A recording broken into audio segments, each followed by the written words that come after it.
天，王一博推开了那扇熟悉的录音室大门，空气中仍残留着淡淡的音符味道，仿佛时光并未流逝，只是悄然等待着他的归来。录音设备闪着柔光，琴麦架旁的尘埃被阳光照亮，如无声的观众注视着这一刻的发生。他站在那里，沉默而坚定，目光扫过房间的每一个角落，每一寸地板，每一面墙壁，都藏着他与音乐、与过去的自己，甚至与某个人的记忆。曾经的旋律如潮水般从脑海深处涌现，那是属于他与另一个灵魂共同谱写的乐章。那段岁月未曾远去，只是被时光暂时封存。如今，他要重新开启这段旅程，不是为了重演过去，而是为了与命运再一次正面相遇。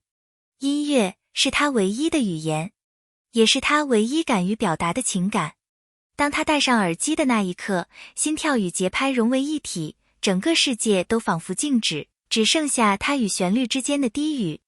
而在另一端，肖战静静地坐在钢琴前，指尖轻触琴键，音符如水般流淌，带着不言而喻的思念。他知道王一博已经回到那个地方，两人的联系早已超越了言语，那种默契不需言说，只需一段旋律就能彼此感应。肖战闭上眼睛，让情感随音符飘散，每一次弹奏都像是在对某个灵魂呼唤，我听见你了。这一刻，音乐成为了他们的对话，没有台词，却比任何对白都更深刻。那是一种灵魂与灵魂之间的共鸣，一种穿越时光、超越距离的回应。肖战的旋律不是告别，而是迎接。他的每一个音符都在诉说，我们从未真正分开，只是各自走了一段路，又在此刻重新汇合。当肖战的琴声在录音室的音墙上回荡时，王一博正戴着耳机，聆听着那熟悉的旋律。那不是幻觉，而是命运的回声。他们不在同一个空间，却仿佛共享同一个呼吸。每一个节拍都像在呼应对方的心跳，每一个高音都带着未说出口的情感。那是一种无声的重逢，一种灵魂深处的共鸣。这一刻，没有灯光，没有镜头，没有舞台，只有音乐和两颗真诚跳动的心。命运或许残酷，但它从不失去诗意。它让他们在最意想不到的时刻重逢，让旋律代替语言，让心灵完成未尽的告白。有时候，沉默比言语更有力量。王一博没有说一句话，他只是轻轻地在控制台上按下录音键。肖战的旋律透过扬声器流淌进整个空间，那种震撼无法形容。他们的沉默不是距离，而是理解；不是冷漠，而是敬意。那一刻，所有的过去、误会、伤痛、成长、等待，都融入了音乐的波纹中。录音室外的夜风轻轻吹动窗帘，星光如同远处的观众，静静注视着这场灵魂的演出。这一场无声的对话，比任何告白都更真挚，因为他们都知道，言语会褪色，但音乐不会。音乐的奇妙之处，在于它能让两颗不同的灵魂共振。王一博的节奏强烈、精准，像跳动的心脏；肖战的旋律温柔、流动，如水一般包容。一刚一柔，彼此交织成一幅不可复制的画。这种平衡正是他们关系的写照。命运让他们相遇，让他们错过，又让他们在音乐的尽头重新找到彼此。当录音结束时，两人都沉默了很久。不是因为无话可说，而是因为那首歌已经替他们说尽了一切。录音的最后一个音符落下，空气中仍然残留着震动。那一刻，王一博缓缓摘下耳机，深吸一口气。他知道，这一次，他们真正完成了属于彼此的篇章。音乐是他们的起点，也是归宿。肖战透过远方的屏幕，看着那熟悉的笑容，眼中闪烁着光。那不是悲伤，而是一种释怀，一种重逢后的平静。命运也许让他们各自走远，但音乐始终将他们拉回同一个频率。那是一种无形却永恒的连接，一种用灵魂谱写的约定。真正的理解不需要解释，两人从未说出我懂你，却早已在旋律中读懂彼此。他们的故事或许没有华丽的对白，也没有刻意的煽情，但那种无声的默契，却是任何语言都无法复制的珍贵。这一段经历让他们都变成了更好的自己，因为他们懂得最深的情感不是拥有，而是共鸣。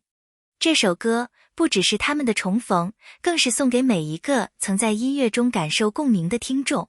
每个人心中都有一个他或她，也许不能再相见，但那份情感会以另一种形式存在。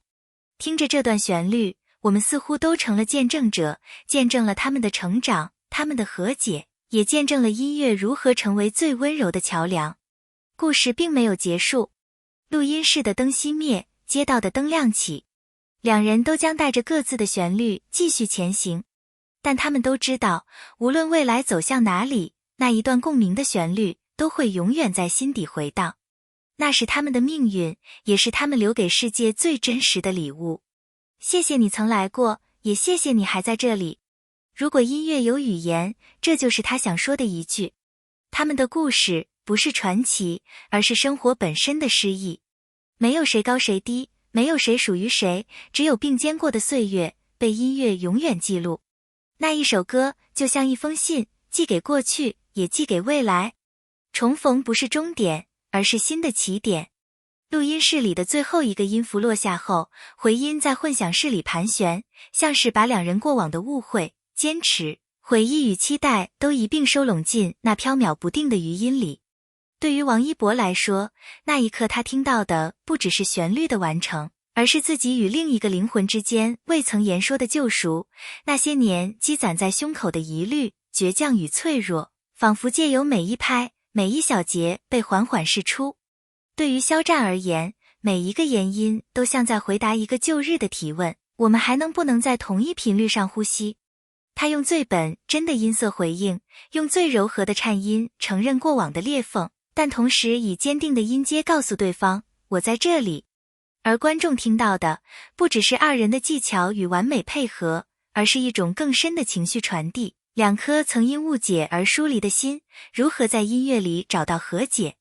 那种和解既不戏剧化，也不做作，它像一场细水长流的修补，默默、缓慢，却有力量。